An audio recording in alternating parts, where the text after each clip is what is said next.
Thank you for joining Geeked Colorado with Julia Bilderback. I am here with Jack and Bryan. I'll let them introduce themselves so you can see what all groups they're affiliated with. Go for it. Wow, thank you for allowing us to be here. My name is Jack Hanley. I am a film critic, film podcaster primarily, and yeah, I'm just here to support this amazing festival, primarily from the horror film side of things, but way to support it in any way we can. I'm Bryan. I'm, technically at the beginning of this with Rocky Mountain Paranormal, but along with doing paranormal research, I do podcasting with Jack. I do a ton of things. I'm speaking at least 6 different events at the con this weekend, so anything I can do to help. Also with Jack, doing the film history type things, because I am a huge horror buff or film buff in general, so it just goes on and on. So for our listeners out there, one of the cool things that you may not know is I've actually bumped into both of these before at other cons like Starfest.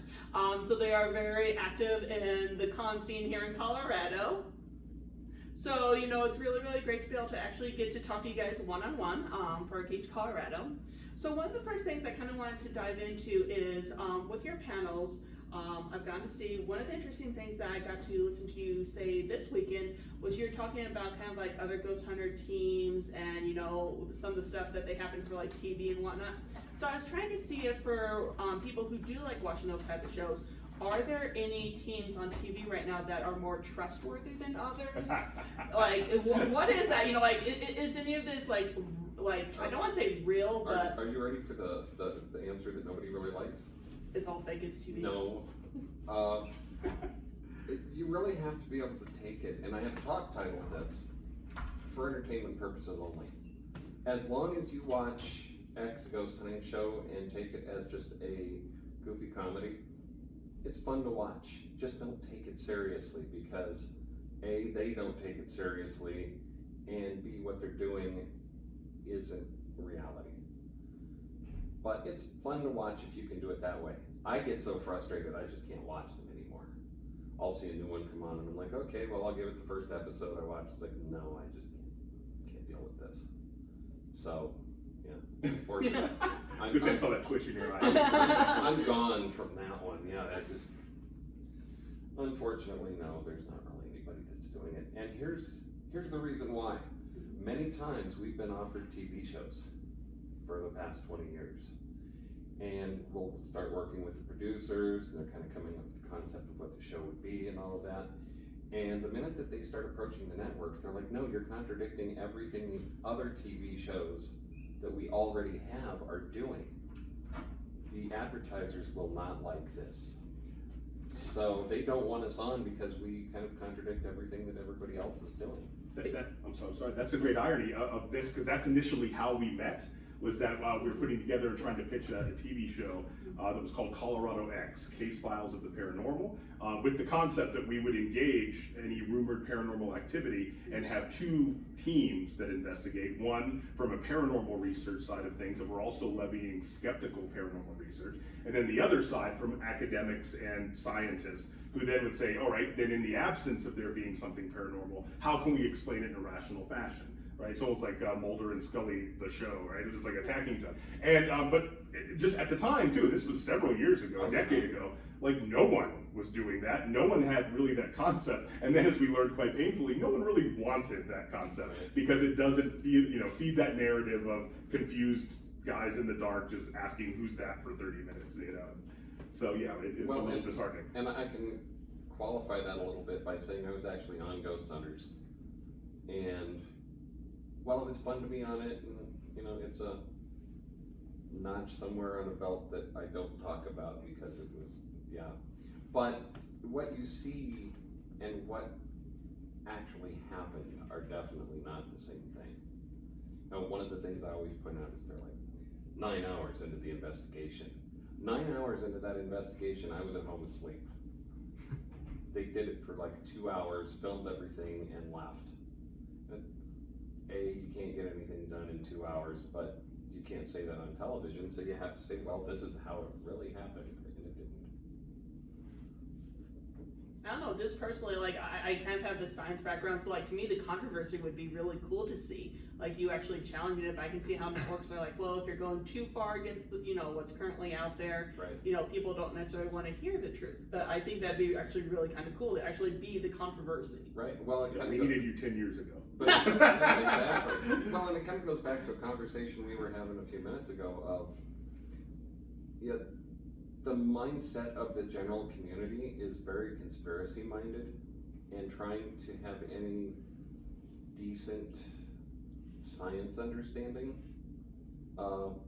is kind of gone right now. People don't want science. They want quick, easy explanations. And because of that, yeah, what we're doing isn't necessarily something that people en masse really want. Even though we've been giving it to them for 22 years. So with the ghost hunting community, like one of the things that I've noticed, like, at least like with the show, since that's mostly, you know, what people are exposed to, Right. like there's not a lot of diversity, like a lot of the teams are quiet except for like the Ghost Brothers, there's not necessarily a lot of women. What do you see in the actual field of paranormal research? Like what are like the demographics? Like are you seeing more diversity in real life versus on TV? Well, I'm saying that's because people of different cultural backgrounds and women are generally smarter than the dumb white guys that are on it, and they know not to go in and do this sort of thing. That's always been my personal theory, but I'm glad that you're actually confirming it. my demographic badly represented there, yeah.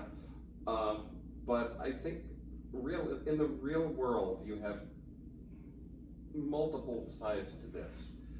There are a few groups out there doing it like we do, but it's really few and far between. And usually it's some sort of a skeptical organization, and they tend to kind of sway over to the just nothing is real side. But the paranormal community just out in the normal public tends to be a lot of very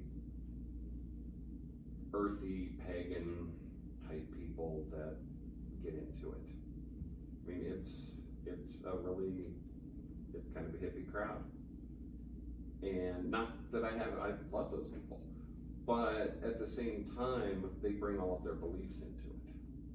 So, you know, everything is a ghost, everything is paranormal. There's never a natural explanation. And the other ones are the ones like you're saying, it's a bunch of guys that got together and watched a TV show and went, hey, we can do that. So they go out, spend a couple $1,000 on equipment and form a team. But there are weird little niche demographics inside of the field. Well, thank you for that. And you were talking about, you know, people just going out and buying equipment. To actually be a real paranormal researcher, what kind of technical skills or soft skills should someone actually have or develop if they actually want to do this for real? I have no idea. Because I know my mom kind of voluntold me for to try to get me to work with you guys, and you're like, well, what, you know, like, well, you know, depends on your skills. You know, what kind of skills are useful in the field? Well, that's the thing. All skills are useful in the field. Never learn to use equipment as ghost hunting equipment. Use it to do whatever it was designed to be used for. So if you're using an electromagnetic field meter, that wasn't designed to find ghosts. That was designed to find electromagnetic fields. Learn how to use it for that. A camera. Just because you pick up a camera doesn't mean you're a photographer. Most people have no idea how they work, why they work, anything behind it. And you really need to know the technical aspects of any piece of equipment that you're using and its limitations. So if you get some sort of an anomaly, you understand what it is and just don't go, hey, a ghost. But it's not just equipment, and it's on a case-by-case basis. We bring in experts because we aren't. I'll be the first to say I've learned a lot from the people that we work with, but that's why I bring them in. So we work with physicists, psychologists, forensic anthropologists, geologists. All of these fields have come into it where I really at the beginning would have had no idea we needed this kind of help. But each case has its own weird little twist, and it's like, who in what field could we bring in to analyze this and do it the right way? As an example, up at the Stanley Hotel, one of their claims was that there's a huge deposit of several minerals underneath the hotel that caused the haunting. Well, rather than take their word for it, in a long roundabout way, we ended up bringing 4 branches of the U.S. government out to do soil surveys there, and found dirt. But we weren't qualified to do soil surveys under the hotel. Who is? Department of Agriculture is really where you start. So they worked with us to do that. And it was beneficial for both sides. So, did you hear that? Are we good on time? You're good on time. Okay. But I mean, really, that's. Ed, is that you? But that's the thing is, we want to be able to bring in the experts and tell the truth. I think that also speaks a bit, though, to the diversity question you were speaking of, because I do believe, yes, there's firmly 2 camps. There's people who want to just, that we adore, trying to do a full, complete scientific deconstruction of the events that are happening. And then you do have this wing, which has sadly become very popular in our culture, of kind of like the bros with camera, the aggro ghost hunting, where it's not even enough to be like, yeah, let's just grab this equipment, we'll charge it at night. It's not even like, man, we're gonna find this ghost, but like, bro, then we're gonna kick its ass type of thing, And I think that's where you're seeing a lot of the lack of diversity, because it brings in a certain demographic of people that try to approach it in that manner. It's like the fraternity kind of Exactly, approach. exactly It's right, like the right? It's paranormal like fraternity. The popped collar ghost hunting, exactly. Oh yeah, okay. And then I know, like you mentioned, the Stanley Hotel. A lot of these ghost places have been commercialized, turned into tourist traps. Oh, absolutely. Does Colorado have any real gems where there might be something going on, or that could be worth actually investigating that haven't been tourist-raised? There's one that I'm going to be doing a talk on in about an hour and a half. And they don't really like the ghost hunter types anymore, but it's a wonderful location. It was sold and they tried to steer away from that. In fact, they actually used us as a big stick at one point and said, Rocky Mountain Paranormal says we aren't haunted. It's like, I've never said any place was haunted or not haunted. That's a fallacy right there. But there's a place up in Evergreen called Brook Forest Inn. It's an old Swiss style village basically, but it's the one like bed and breakfast there. And we were lucky enough to have the run of it for about 10 years. Nice. When we discovered it, we knew that there was ghost stories up there, and talked to the woman that owned it, and it was a Microsoft certification school.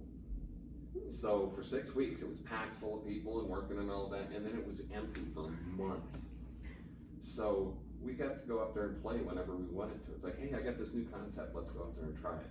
So we spent literally months in that building, and while I'm not gonna go, yeah, it's haunted, yeah, we've had some really weird experiences in that building. And it's really probably the one undiscovered in Colorado, and I think it may be just because they try and dissuade people. They may not be at this point. It's been probably 5 or 6 years since I've talked to them, but it's an amazing place and a beautiful history and lots of really weird urban legends. Secret inside the U.S. Nazi war camps. Ooh. Yeah. Dum. Very, very, very Nazi gold.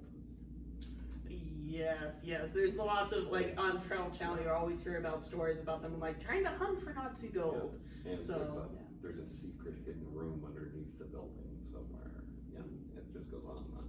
But it's fun to cut through all these, urban legends and find out where they came from. And the whole Nazi thing, which, that's kind of a popular urban legend thing going on now, is there's a Native American symbol that's a reverse swastika. Yeah. And the original decorations in the building had that. And somebody that had no idea what they were went, this must have been something that the Germans were doing. And the only reason I even know that was how it was is we found one of the symbols in a closet buried behind some wallpaper from the original building. It's like, okay, well now we know where these legends came from. But still the ghost stories there, it's amazing. And Colorado has a ton of really cool spots though. So things like that are people having half knowledge, not complete knowledge, and kind of warping and twisting things because they don't necessarily know enough. You find out just enough to make up a story and start believing it. Okay. Or you find something and get some information and then start mixing it with what you saw on a television show because it's similar. So your legends start growing off of something in the public, and because of that, it takes off and becomes this big cultural thing due to the fact that, you know, you're just adding to that story that's already out there. Assuming you have a loud enough voice. True enough, and nowadays, you know, with media, it's like everyone's being able to get a voice out there, and just depending on how popular you get, your story could override a more truthful story. Oh, absolutely. Kind of like we were talking about earlier, the conspiracies are really big and heavy, and I think the internet is the best thing that ever happened to us and the worst thing that ever happened to us. Sure. Well, And it's for reasons like that. You can get science out there, but you can also get anybody's opinion, be it truthful or not, out there, and they're just as credible. yeah, and that's one thing that you really have to be careful with, like internet research, is check and see, you know, where your site's coming from, and do the research on the authors with the backgrounds that they have, because you may, you know, find people, it's like, oh, you know, they actually have a science background versus, oh, this person's just been a blogger. So always, I say, do your research on the actual person that you're trying to get information from, or the organization. So Exactly. then you're protecting yourself, basically, if you do want to believe that kind of stuff. Well, and I'll give you an example of that, the Stanley that I was talking about. Mhm. It was pretty much the ghost hunters that initially made that claim of the minerals underneath the hotel. And I talked to them and I was like, okay, well, where did you get this story? Well, it turns out they got the story from the guy that was working the counter at the gift shop. That's not research. That's really The a hell far you stretch. say? Yeah, that's a real far stretch from research. So Oh. yeah, it's unfortunate, but the way that most of it happens. 2 minutes. And then just as a quick last question, are there any sites internationally that you guys would love to get the chance to visit? Anywhere in Europe? Yeah, I was gonna say, yeah, I've done a lot of, I do some graduate research based in Poland, and I could say that just some of the amazing and the complexity of Slavic folklore throughout Poland and Ukraine and areas like that, there are just specific areas of like supposed haunted forest, but where all the trees grow in this very particular manner. Yeah. And just how they're infused so much with the local communities. I would love to be able, because there's a real segregation still in the pockets of Eastern and Central Europe, where there's a great segmentation between urban and village life. So yeah, I would love for us to just kind of do a tour of Central and Eastern Europe at some point, just really delve into village mythology and folklore, and kind of, you know, run into a Baba Yaga perhaps, and, you know, see what we come up with. Well, thank you for letting me get a chance to speak to both of you today. Thanks. And everyone, if you are missing the Carl Festival of Horror, you are missing a scary good time. Wish you could have been here. Today is the last day. But definitely, you know, check them out when it happens again next year. Claire?